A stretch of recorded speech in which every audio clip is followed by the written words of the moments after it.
மாண்பு உறுப்பினர் 20 நிமிஷம் அதிகமான குறுக்கீடுலாம் பேசிட்டீங்க. இருக்குதுங்க நிறையா. இப்போ கொஞ்சம் தானே பேசியிருக்கிறோம். ஆரம்பிச்சு ஒரு உறுப்பினர் தான் பேசுறேன். நாங்கள் 2 உறுப்பினர் பதிலாக ஒரு உறுப்பினர் தான் நான் பேசுறேன்.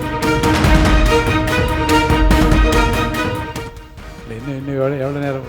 ஒரு 10 நிமிஷம். இன்னும் 10 நிமிஷத்துல எப்படி முடிக்க முடியுங்க? என்ன வேளாண் பட்ஜெட் இருக்குது? தமிழ்நாட்டுடைய பிரச்சனையை இன்னைக்கு அனைத்து இந்திய அண்ணா திராவிட முன்னேற்ற கழக சார்பாக நாங்கள் சொல்லித்தான் அவனை எதிர்கட்சி 4 பேர் தேர்வில் ஏசி பஸ் தேவையில்லை, சாதாரண பஸ் மாற்றி கொடுத்தாவே மக்கள் பாராட்டுவாங்க. ஆனா நீங்க வெறும் 1000 பேரும் தான் முதல் வருஷம் சொல்லிக்கிறீங்க. இந்த ஆண்டு முடிஞ்சு போச்சு, இன்னும் 4 ஆண்டு தான் இருக்குது. 4 ஆண்டுகள் எத்தனை 1000 பேர் வாங்க போறீங்க? இது இயலாத காரியம். ஒவ்வொரு ஆண்டும் ஒரு குறிப்பிட்ட நிதி ஒதுக்கி ஒரு குறிப்பிட்ட அளவு ஏற்கனவே கண்டமான பஸ்கள் எல்லாம் எடுக்கப்பட்டு விட்டு புதிய பேருந்துகளை இயக்க வேண்டும் என்றுதான் என்னுடைய கோரிக்கை.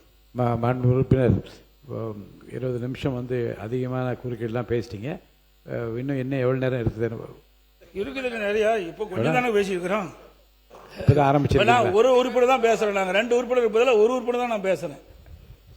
இன்னும் எவ்வளவு நேரம்? ஒரு 10 நிமிஷம். இன்னும் 10 நிமிஷத்துல எப்படி முடிக்க முடியுங்க? என்ன வேளாண் பட்ஜெட் இருக்குது? ஏங்க ஒரு நாட்டுடைய பிரச்சனைங்க இன்னைக்கு தமிழ்நாட்டுடைய பிரச்சனைய இன்னைக்கு அனைத்து இந்திய அண்ணா திராவிட முன்னேற்ற கழக சார்பாக நாங்கள் சொல்லித்தான் அவனை எதிர்கட்சி கேட்கின்ற கடமை கொடுப்பது உங்களுடைய கடமை.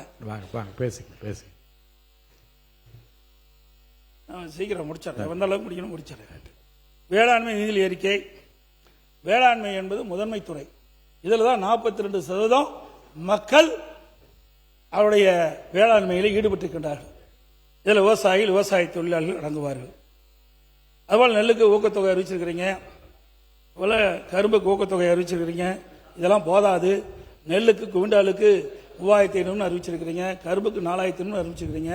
ஆனால் கரும்புக்கு ஒரு சந்தேகம், 8.5% அந்த சக்கரை சத்துள்ள கரும்புக்கு 4000 ரூபாய் அடிப்படை கொடுக்குறீங்களா?